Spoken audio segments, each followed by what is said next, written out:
The Winter War by Priscilla Shirer with Gina Detweiler. Chapter 44. Ask. There it is, Bupe shouted. The signal. Bupe, sitting on the top of a tree, saw 3 bursts of flame come from the tiny remnant of the sky pod. She scrambled down and raced to Ivy and Finn, shouting all the while, the signal, they're coming, they're coming. Ivy jumped to her feet, her heart racing.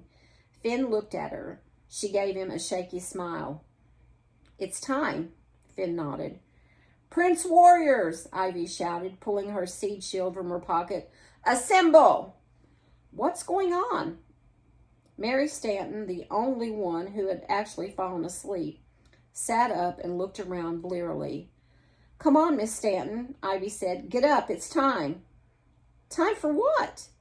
The forest burst with commotion as the warriors jumped up, putting on helmets and heading for the battle zone. As they emerged from the woods into the open area, bright flashes erupted from the dark cloud that hovered around the summit. Fireballs, Ivy shouted. She threw up her shield. The other warriors did the same. They hurried to get into position, forming a single unbroken line. All around them, the fiery balls of lava began to fall. The warriors pressed themselves closer together so their individual shields formed one large covering, a sparkling net of red seeds over all of them. Fireballs of lava fell all around them, creating smoking craters in the snow. There was so much steam that it was difficult to see anything at all.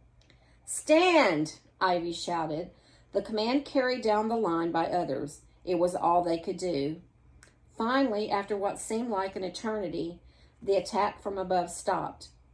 The only sound was the hiss of lava turning to steam and the heavy breathing of the Prince Warriors. They've given up, said Mary, her voice filled with hope. So it's over, right? Because they know it's not going to work. It's not over, Ivy said in a stern voice. She shouted to the rest of them, Don't move! Keep your shields up! The Prince Warriors continued to stand firm with their shields raised. New noises arose, the sound of engines churning. The Ascalons, most of which were still in the woods behind them, were starting up. But instead of the familiar roar, they were sputtering and straining as if unable to get going. They're stuck, Finn said. What if they manage to break through the sticks in their wheels? Ivy said. Just then, a huge fireball crashed into a tree and burst into flames. More fireballs followed. Soon, the entire forest would be afire. Maybe the fires will hold them, Finn said. Ivy turned back to the mountain. She hoped Finn was right, because now she could plainly see a dark wave descending from the cloud that rimmed the crater, rippling down the slope. The lava forgers were coming. We need to get off this rock, Xavier said. The boys could see the lava forger army streaming down the mountain, but the bars were still falling all around them, and the Ents were still attacking. They were trapped. Ask. The words bubbled up from distant memory. The cave, the book, the letters dancing in the air. Ask and you will receive. Xavier turned around and looked at his little brother. Evan, do you think if you asked Gru, he would fix Tannen? I don't know if it works on dragons, but I'll try. Evan slid down from Tannen's back.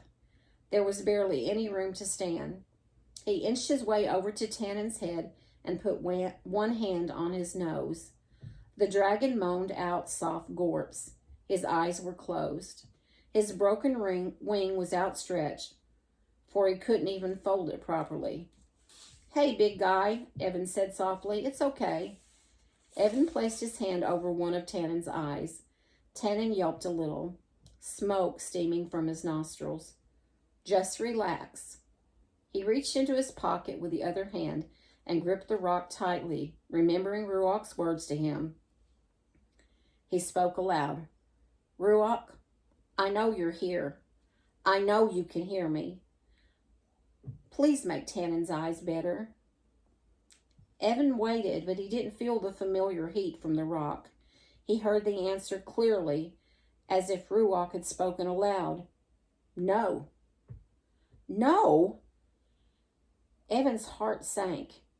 He closed his eyes in despair. The wing. Evan's eyes flew open. He turned and inched over to Tannen's broken wing. He put his hands on it. Suddenly he could see Ruach, see him as clear as day, standing right in front of him, reaching out one of his glowing hands and putting it over his own. He felt the warmth of that hand filling his body, radiating into the broken wings. He saw the wing begin to straighten, the bones knitting together, the torn flesh sewn up. He smiled and bowed low and thanked Ruach for healing his friend. Gorp! Evan's eyes flew open as the giant wing under his palm flapped once, nearly knocking him over. The wing had straightened. The burned-out skin returned to his normal green. Tannen flapped it again and gorped loudly. Evan made sure to duck that time. He did it, Manuel said in awe. Evan saw Xavier's staff still on the ground where he had dropped it during the dragon fight. He picked it up and handed it to Xavier and then climbed onto Tannen's back. He still can't see, he said. How's he going to fly? We can guide him, said Xavier. The sky pod shuddered as another big chunk fell off. Let's get out of here, Evan shouted. Holding his staff in one hand, Xavier inched along Tannen's neck until he was straddling him right behind his head. Okay, but I'll tell you where to go. You just fly. Tannen flapped his wings, sent a blast of fire into the cloud of ants, and took off into the sky. He wobbled and almost did a somersault, but Xavier steadied him, clinging to his neck. Hang on, guys, Xavier shouted to Evan and Manuel. He glanced back and saw the last remnant of the sky pod crumble, releasing another cloud of ants.